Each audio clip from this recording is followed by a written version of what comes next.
Hola amigos, ¿qué tal? Les saluda Félix Manco y bienvenidos a una nueva sesión de Química Filosofal. El día de hoy vamos a trabajar el tema de el ser supremo. Algunos lo pueden llamar Dios, algunos lo pueden llamar ser divino, ¿no? Etcétera, ¿no? Cada cultura, digamos, cada religión tiene su manera de designarlo desde su propio idioma, desde su propio sentido.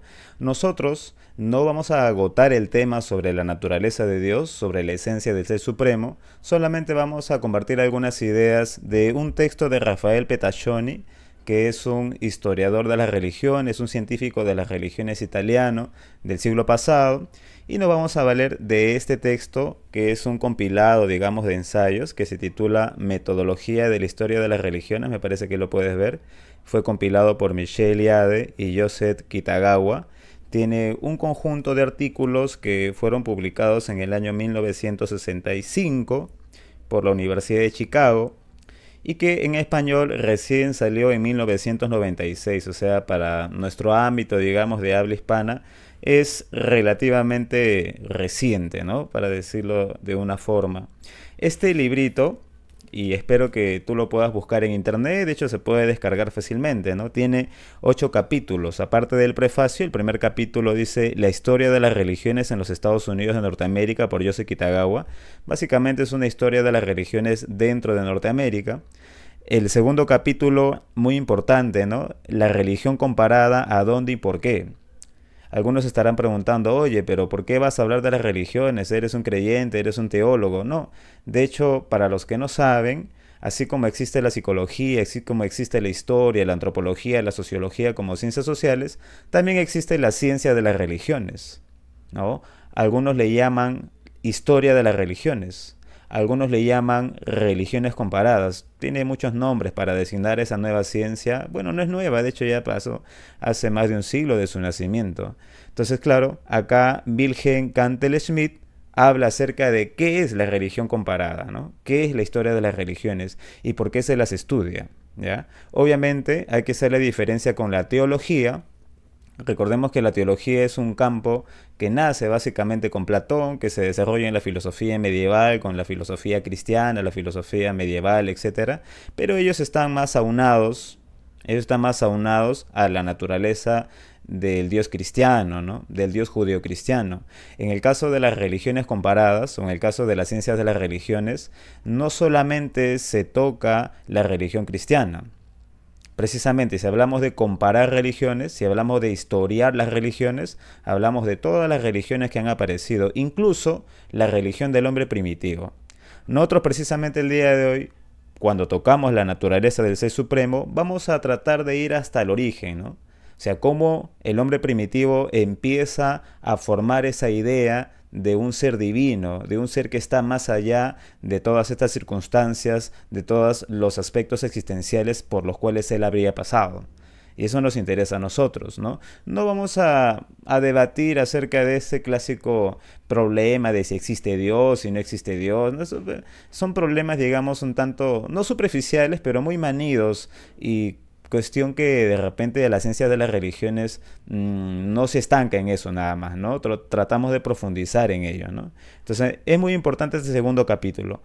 El tercer capítulo se titula El Ser Supremo, estructura fenomenológica y desarrollo histórico. Precisamente es el capítulo que nosotros vamos a tratar el día de hoy, ¿ya? El cuarto capítulo, Fenomenología de las religiones y filosofía de la religión por Jean Danielou. Seguramente más adelante también vamos a trabajar ese textito acá en el Química Filosofal, que yo se lo recomiendo, también es muy interesante. El quinto capítulo, de hecho, se titula Observaciones metodológicas sobre el estudio del simbolismo religioso. Es un artículo de Michel Eliade. Y que de hecho ya en Alquimia Filosofal hemos hecho un programa acerca de este capítulo. Yo les recomiendo que vean ese capítulo, me parece que se llama La religión sobre la lupa, algo así. Entonces búsquenlo. Ahí estamos los cuatro alquimistas, como siempre, tratando de revisar y comentar algunas ideas de Eliade, ¿no? El sexto capítulo se titula La noción de élite real en sociología y en historia, por Louis Massignon. El séptimo capítulo sobre la comprensión de las religiones no cristianas, de Ernst Benz. Y el último capítulo, La historia de las religiones como preparación para la cooperación entre religiones, por Friedrich Hayler. Entonces, claro, ya por el título te puedes suponer, ¿no? puedes suponer que los estudiosos de las religiones tratan de conocer la mayoría de religiones posibles para luego tratar de tener una visión práctica, tratar de abrir un diálogo interreligioso, digamos, ¿no? Que me parece muy fundamental, no solamente para el siglo pasado, sino especialmente para nuestro siglo. ¿Ya? Entonces nosotros directamente vamos a ir al tercer capítulo. Fue escrito nuevamente por Rafael Pettaccioni. Él nace en 1883, como dice acá, profesor de Historia de las Religiones de la Universidad de Roma desde 1924. En 1951 comenzó a desempeñarse como presidente de la Asociación Internacional para la Historia de las Religiones y también es director del periódico de dicha asociación, Numen. Precisamente Numen también es el nombre de nuestro círculo de estudio al cual nosotros, los de acá de Alquimia Filosofal, pertenecemos. Es autor de una gran cantidad de libros y artículos sobre religión comparada, de los cuales podemos destacar el Dios omnisciente, la religión en el mundo griego, ensayos sobre historia de las religiones, la religión de Zaratustra, el misterio, mito y leyenda, entre otros.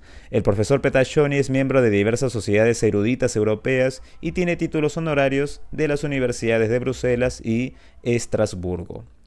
Miren, este tercer capítulo, el Ser Supremo, Estructura Fenomenológica y Desarrollo Histórico, solamente tiene, 5 páginas nada más. Es pequeñísimo, pero tiene un contenido breve y contundente. No quiero tratar de leer, ¿no?, muchísimas cosas por acá, tampoco voy a mostrar el PDF porque me parece que solamente comentando puedes comprender un poquito. Para resumir, mira, Pettaccioni es un historiador de las religiones que en este caso nos quiere mostrar qué es eso del ser supremo, cómo así el hombre primitivo arma esa idea, ¿no? Él dice que hay varios estudiosos de las religiones, como Wilhelm Schmidt, por ejemplo, entre otros, que habrían opinado que la idea del ser supremo, la idea de Dios o de dioses en el mundo primitivo, se habría creado por una sed o por una ansia lógica y racional, ¿no?, en la que ellos, por buscar el origen del mundo, por buscar la explicación y las primeras causas de todo, crean esa idea del ser supremo. Pettaccioni dice, no es eso, no es a partir del pensamiento lógico racional por el cual nace la idea del ser supremo o de lo divino. Para él es un pensamiento mítico religioso, que tiene otras bases, que tiene otras fuentes. Y para decirlo rápidamente, según Pettaccioni, de hecho, la idea de un ser supremo, que se va relacionada a un ser sagrado, a un ser divino, nace de ansiedades existenciales. Y acá viene lo interesante, ¿no? Uno siempre se pregunta, ¿por qué la gente cree en Dios? ¿Por qué la gente cree en dioses? ¿Por qué la gente crea religiones? Precisamente ese ser supremo trata de satisfacer esa ansiedad existencial del hecho de vivir. Ustedes saben que la vida es efímera, es corta y a lo largo de la vida hay mucho sufrimiento, mucho dolor. Y si uno no le da un sentido a la vida, si uno, digamos, no tiene un sostén para estar en este mundo, puede decaer, ¿no?, en el caos, ¿no?, en el desastre. Algunos dirán, no, pero yo no necesito tener ese sustento sagrado, supremo para poder vivir. Claro, actualmente no lo tenemos, estamos en un mundo secularizado, ¿no?, especialmente creado por Europa, por Occidente. Si nos referimos entonces más bien al mundo primitivo, al mundo antiguo, a las culturas antiguas, todas las culturas han tenido siempre una imagen, no solamente de los dioses, sino una imagen de un ser supremo, mucho más grande. Porque decir solamente Dios, de repente alguno puede decir, no, oye, pero los budistas no tenían dioses. Oye, pero tal religión tampoco no tenía dioses. Los egipcios, algunos van a decir. Bueno, por eso no hablamos de Dios. Pettaccioni tampoco habla de Dios. Él habla más del ser supremo, ¿no? Según él, entonces no es desde el punto de vista racional, desde el punto de vista lógico, por el cual nace esa idea de lo supremo. Más bien es a partir de una crisis existencial. Como dirían los existencialistas, Jasper, por ejemplo, a través de una situación límite, ¿no? Son razones más vitales de la vida misma, ¿no?, de la satisfacción de necesidades básicas y también satisfacciones de necesidades no básicas por las cuales se crea esa idea del ser supremo. Y si bien es cierto, cada región del mundo en donde el hombre primitivo, el hombre prehistórico ha formado una idea del ser supremo de distintas maneras, de distintas circunstancias, él trata de rastrear la estructura fenomenológica. Pero alguno dirá, oye, pero ¿qué es eso de la estructura fenomenológica, no? Cuando en filosofía nosotros trabajamos la fenomenología, hay una multiplicidad de perspectivas acerca de ella. En simple podríamos decir que la fenomenología trata de estudiar la esencia de las cosas. Ustedes saben que todas las cosas tienen su manifestación, su representación en el mundo, pero esa manifestación tiene una esencia, algo que se mantiene fijo, algo que le da sentido a aquello que es, ¿no? Podemos hablar de Husserl, podemos hablar de Heidegger, podemos hablar, etcétera, de muchísimos fenomenólogos. Incluso dentro de las ciencias de las religiones también es muy importante la fenomenología. Claro, hay algunos que estudian las religiones actualmente que dicen, no, ya la fenomenología pasó de moda, que esto, que el otro. Bueno, estamos hablando de Petaccioni, señores. Ya estamos casi al nivel de Mircea Eliade, solamente que Eliade rumano, Petaccioni italiano. Hay que respetar las ideas. Bueno, además es un texto del siglo pasado, ¿no? Para Petaccioni, la fenomenología, o sea, el estudio de la esencia de lo divino, de lo supremo, no debe estar desligado de un análisis histórico. Y cuando me refiero a un análisis histórico, de hecho estoy hablando de las ciencias históricas. Especialmente, dice Petaccioni, la fenomenología, si es que uno solamente empieza a hablar del sentido abstracto del ser supremo y del sentido abstracto de lo divino, vamos a perder la línea, vamos a perder el camino, vamos a empezar a crear conceptos fantásticos acerca de la divinidad o del ser supremo. No, dice él, la fenomenología, desde el punto de vista de la historia de las religiones, debe estar unida a la historia, a las ciencias históricas, ¿como cuáles? Como la antropología, por ejemplo, como la etnología, especialmente la etnología para investigar los pueblos que no han tenido historia. La arqueología, por ejemplo, la sociología, por ejemplo, y la propia historia, obviamente. Entonces, para él, muy importante, en este texto lo remarca bien, la historia de las religiones, la ciencia de las religiones necesita usar ambas, la fenomenología y también la historia o la historicidad. Ese encuentro entre fenomenología que viene de la filosofía y las ciencias históricas que vienen de las ciencias sociales va a hacer que nosotros comprendamos mejor la historia de las religiones. Y si bien nos puede servir para muchísimos aspectos de la historia de las religiones, vamos a centrarnos solamente en la naturaleza del ser supremo, ¿no? En sus características y en sus cualidades. Según él, entonces, el hombre primitivo, desde antiguo, ha tratado de darle explicación a aquello que le pasa en sí mismo y aquello que lo rodea. Y de hecho que, como el ser humano tiene enfermedades, como el ser humano tiene necesidades, va a crear un sustento a esa realidad que tiene alrededor. Ese sustento precisamente le va a dar un sentido a la vida, no solamente a la vida personal, sino también a la vida en general, a la realidad completa, ¿ya? Y no por una ansia racional de conocer el origen, de conocer las primeras causas y los primeros principios, como diría un filósofo. No, sino simplemente por satisfacer esa necesidad, esa ansia, esa situación límite. Esa es la base que está debajo de todas las concepciones religiosas, dice Petaccioni, ¿ya? En un primer momento, dice él, el ser supremo era catalogado como el amo de los animales. Recordemos que, obviamente, en el paso del ancestro primate al Homo sapiens o al ser humano, nosotros éramos cazadores. Entonces dependíamos de la llegada de ciertos animales. Claro, obviamente alguna temporada, etcétera, ¿no? Entonces para ellos, dice Petaccioni, esa ansiedad de que venga el animal para poder comer, para poder sobrevivir, ¿no? Esa ansiedad de que pueda venir hizo de que ellos despierte una visión de algo más supremo, de que todos esos animales que venían y además todos los animales que rodean la naturaleza tienen un jefe, tienen alguien que manda y que de hecho los envía. Entonces ellos, los hombres antiguos, los hombres primitivos, los hombres prehistóricos, como le quieras llamar, van a ser, digamos, una participación sagrada, una participación mística, un encuentro con ese ser supremo que dirige a todos los animales. Y gracias a ese ser supremo es que los animales se nos entregan a nosotros.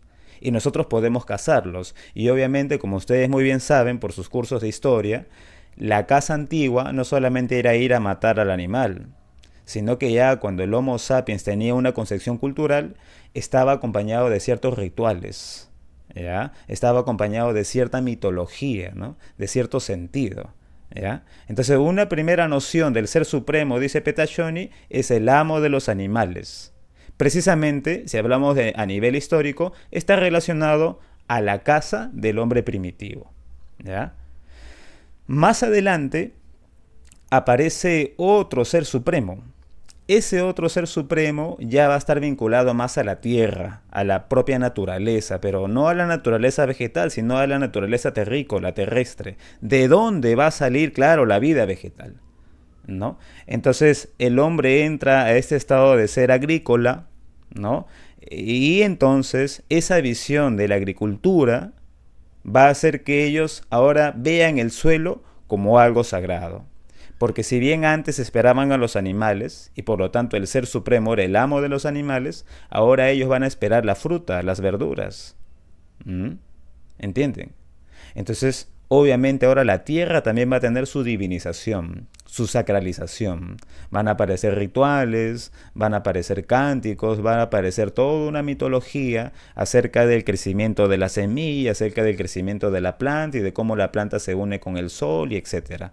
Pero ahora el ser supremo no solamente van a ser los animales sagrados, sino que ahora el ser supremo va a ser la madre tierra. Entonces aparecen todas las culturas en algún sentido matriarcales, donde lo femenino es lo que impera, ¿no? Está relacionado a las aguas, está relacionado a la luna, etc.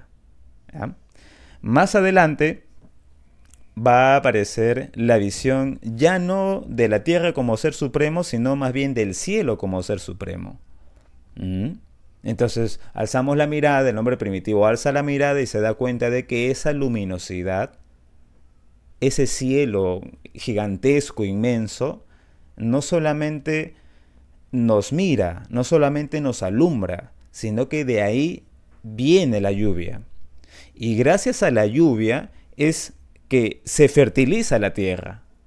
Entonces no solamente es la madre tierra la importante y la sacra, no solamente es un ser supremo, sino ahora también el cielo, ¿no? Va a ser un ser supremo, ¿ya? Según Petaccioni, la idea del cielo como ser supremo ha dominado las ciencias de las religiones en los primeros años. O sea, los primeros investigadores acerca de los dioses, acerca del origen de las religiones, habrían pensado que el primer ser supremo siempre ha sido el cielo. Y en todas las culturas se comprueba eso, ¿no? Si nos vamos a China, si nos vamos a Egipto, si nos vamos a Grecia, acá en la misma cultura andina tenemos divinidades celestes, uránicos.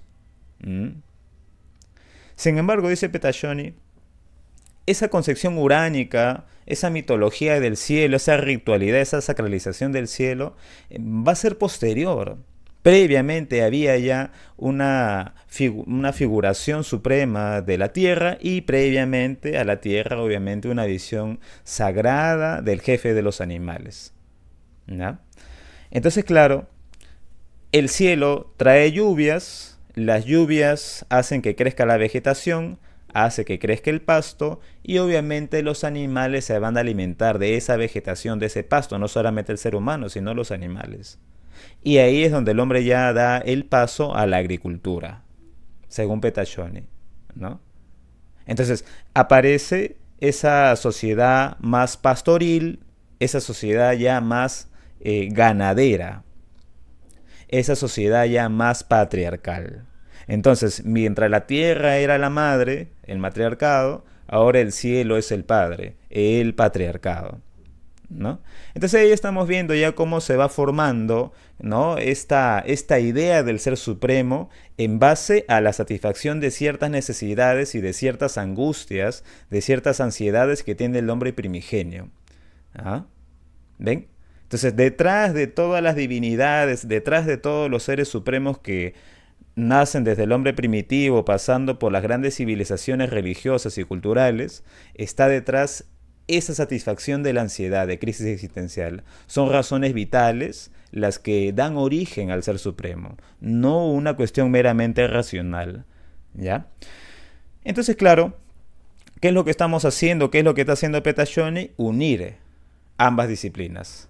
Por un lado, la fenomenología, que relaciona la idea de lo supremo con la misma existencia humana, pero eso debe estar empatado con, ¿qué te dije al comienzo? Debe estar empatado con las ciencias históricas para no perder la guía. La antropología, la etnología, sobre todo la arqueología y la historia antigua. ¿Ya? Entonces, me parece que con eso ya he resumido en cierta medida la esencia del ensayo que he traído para el día de hoy. Si tú lees el ensayo, Petashoni hace un discurso muy amplio sobre la diferencia entre el ser supremo celeste con Jehová. Porque como les dije, en los inicios de la historia de las religiones, cuando se estaba todavía separando de la teología cristiana, los primeros estudiosos de las religiones comparadas no dejaban su cristianismo de lado, ¿no? Todavía no dejaban esa perspectiva de Jehová, ¿no? Entonces, claro, para ellos, si bien el ser supremo era celeste, ese ser supremo celeste estaba emparentado con Jehová, que todo lo ve, ¿no? Que siempre está ahí, que es luminoso, que es creador, ¿no? Y así como todo lo ve y es creador, también es un vigilante, también es alguien que está mirando todas las acciones de los seres humanos, especialmente las acciones rituales, el modo de vida que los profetas y los enviados y los poetas o los santos han, gracias a la intersección de ellos, han divulgado a la sociedad para poder convivir bien. Ustedes saben que básicamente el origen de la cultura, el origen de los símbolos religiosos, tienen como esencia esa perspectiva sagrada, esa perspectiva religiosa, ¿no? No, pero algunos van a decir, ¿no? Pero y el materialismo histórico, el materialismo dialéctico dice que la economía, la base económica es la más importante. Bueno, eso será para el siglo XIX, ¿no? Para el marxismo, ¿no? Que es bien reduccionista en cuanto al materialismo. Acá ya no estamos en ese siglo, acá estamos un siglo más. Y además estamos dentro de la ciencia que lamentablemente algunos desconocen, que es la ciencia de las religiones, ¿no? Y tampoco estamos en el conocimiento tradicionalista. René Guénon, Julius Evola, si bien ellos son otra camada, digamos, del estudio de las religiones, digamos más confesional en cuanto a la multiplicidad de religiones, no solamente la cristiana, en el caso de Petashoni, en el caso de Mircea Eliade, por ejemplo, en el caso de Joseph Campbell, de Daniel Wu, por ejemplo, entre otros, ellos no tienen esa perspectiva tradicionalista, ¿no? Esa perspectiva teosófica, digamos, que también, digamos, se puede estudiar de cierta manera, ¿no? Petashoni es, digamos, poco más objetivo, entre comillas, usando la fenomenología, usando las ciencias históricas. Entonces, el ser supremo que se emparentó al ser celestial es una personificación mítica del cielo, ¿no? Entonces el hombre primitivo, el hombre de las primeras civilizaciones, entiende que el ser supremo necesariamente es el cielo, ¿no? Y del cielo obviamente depende toda la vida humana, ¿no? Además, me gusta porque él hace esa comparación entre el ser supremo y Jehová. Dice, por ejemplo, el ser supremo o los seres supremos de los pueblos primitivos, porque hay muchos pueblos primitivos y por tanto hay muchos seres supremos, muchos dioses, por ejemplo, es un tanto alejado, es distante en el espacio y el tiempo. En cambio, Jehová es más cercano, digamos, es más personal, es más íntimo, ¿no? El ser supremo de los antiguos historiadores de las religiones es inmanente y estático. En cambio, Jehová es poderoso, tiene una voluntad, no es estático, ¿no? Sino que es activo, digamos. Y no solamente es activo, sino que es celoso Jehová. Entonces tienes que creer en él si no te castiga. Y su castigo es bien hostil, bien fuerte. En el caso de ambos, tanto el Ser Supremo como Jehová son creadores. Básicamente la mayoría de las religiones tienen un ser divino, un ser supremo que crea el mundo, que crea la existencia. Y no solamente crea la existencia, sino también crea a los seres humanos, crea a las plantas y crea a los animales. Al comienzo entonces es el cielo el que tenía esas características, según los historiadores de las religiones. El ser supremo, así como Jehová, también tienen una vigilancia severa, ¿ya? Jehová mismo, por ejemplo, es omnipresente, es omnisciente, ¿no? Entonces hay una sanción muy fuerte y para Petashoni Jehová se parece mucho al dios Varuna de la India, ¿no? Que es iracundo, que es bestial, por ejemplo, incluso puede ser hasta vengativo, ¿Ya? Entonces, claro, ¿no? Si estamos hablando del cielo, Él lo ve todo, así que ten cuidado con lo que hagas. Y obviamente, no solamente en el cielo, sino también en la interioridad, ¿no? Por ser un Dios personal. Para Petachón incluso Jehová tendría un carácter demoníaco, así como otros dioses parecidos a él. ¿Ya? Aparte de esa comparación muy interesante que hace, para él, fenomenológicamente hablando, hay un dualismo en el Ser Supremo. El Ser Supremo como ocioso y el Ser Supremo como activo. El Ser Supremo como activo es el Ser Supremo creador, ¿no? Entonces, para el ser humano antiguo, para el hombre primitivo, de hecho que hay un ser, hay algo que ha creado todo, que le ha dado sentido a todo, no solamente al mundo, sino hasta su propia vida, hasta la comunidad y todo lo demás. Y luego de la creación, ese ser supremo descansa, digamos, se vuelve ocioso, ¿ya? No todos los dioses se vuelven ociosos, va a depender de la cultura a la cual nos querramos ir. En el caso del judeocristianismo, claro, ¿no? En el caso de los griegos, no, por ejemplo, ¿no? Zeus sigue trabajando, los dioses olímpicos siguen. En el caso del mundo andino también, Pachacamac, etcétera, Huiracocha sigue trabajando, sigue con aventuras. Entonces, va a depender también de la cultura a la cual nos refiramos. Pero sí es cierto que hay esa dualidad entre el Ser Supremo como creador y el Ser Supremo como un ser ocioso que está esperando y está observando qué es lo que hace su creación. Entonces, de ese punto de vista, dos características más, ¿no? Creador del cosmos, creador del ser humano y también castigador. Y eso es muy importante, porque para los seres humanos del mundo antiguo, ¿no? Ver que hay lluvias, ver que hay caos, ver que hay rayos, ver que hay terremotos, ver que hay enfermedades, ver que los animales no vienen, ver que hay sequías, o sea, cuando la pasa muy mal para satisfacer sus necesidades básicas. Entonces en ese momento es como que si alguien habría violado, ¿no? Ese sentido sacro que el Ser Supremo ha mandado, ¿no?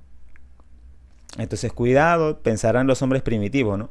Cuidado con violar la ley divina. Cuidado con ir en contra de los preceptos que los dioses o los seres supremos han dado. Si es que lo haces mal, si es que transgredes las normas, entonces tú vas a pagar una consecuencia. Entonces aparecen los males. Miren esa concepción que tiene, ¿no? Hablando mentalmente, ¿no? Hablando psicológicamente. Pero no solamente es que tu vida te puede ir mal, porque Dios te puede castigar, o el Ser Supremo te puede castigar, sino que también le va a ir mal a la misma creación cósmica.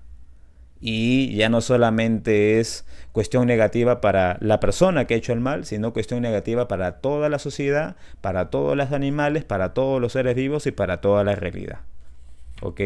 Bueno, entonces no olvidemos que para Petachoni los seres sagrados son teofanías, o sea, son manifestaciones divinas, son manifestaciones de lo divino, que uno podría estudiar, dice Petachoni, usando la fenomenología y usando la historia. ¿Ya? Entonces, resumiendo, ¿cómo es así que nace la idea del Ser Supremo? No por una cuestión lógica racional, sino que son razones vitales para la existencia humana. Son ansiedades existenciales que ese Ser Supremo va a satisfacer. Que en un primer momento, si lo vemos a nivel histórico, fue el amo de los animales, el Ser Supremo, luego viene la Madre Tierra y luego viene el Padre Celestial. Entonces, si lo vemos desde ese punto de vista, unificando la fenomenología y las ciencias de la historia, podemos comprobar efectivamente qué tipo de estructura tiene el Ser Supremo y cómo se ha ido desarrollando desde los orígenes de las religiones. ¿Ya? Podemos hablar muchísimo más acerca de lo divino, acerca de Dios o acerca de los dioses, ¿no? No solamente el judeo-cristiano, sino podemos ir a una diversidad de religiones que hay en el mundo. De hecho, acá en Alquimia Filosofal nos interesa bastante ese tipo de ciencias, así como nos interesa la historia, así como nos interesa las ciencias naturales, la biología, la química, la física, ¿no? Así como nos interesa la filosofía de las matemáticas. Un tema muy importante para nosotros es las ciencias de las religiones y la filosofía de la religión. Y bueno, el día de hoy yo he querido compartir este pequeño artículo de Rafael Petachoni, que aclara de manera muy sucinta y de manera muy rápida cuál es la naturaleza fenomenológica del Ser Supremo y cómo se ha ido desarrollando a lo largo de la historia desde los orígenes de la religión. Así que espero que te haya interesado. Si tienes alguna duda, si tienes algún comentario, ya sabes, déjalo ahí abajito nada más, que nosotros te vamos a responder prontamente. Nada, muchachos, cuídense mucho y nos vemos en otra oportunidad. Con ustedes, Félix Manco, y bueno, Alquimia Filosofal. Cuídense, nos vemos. Chao.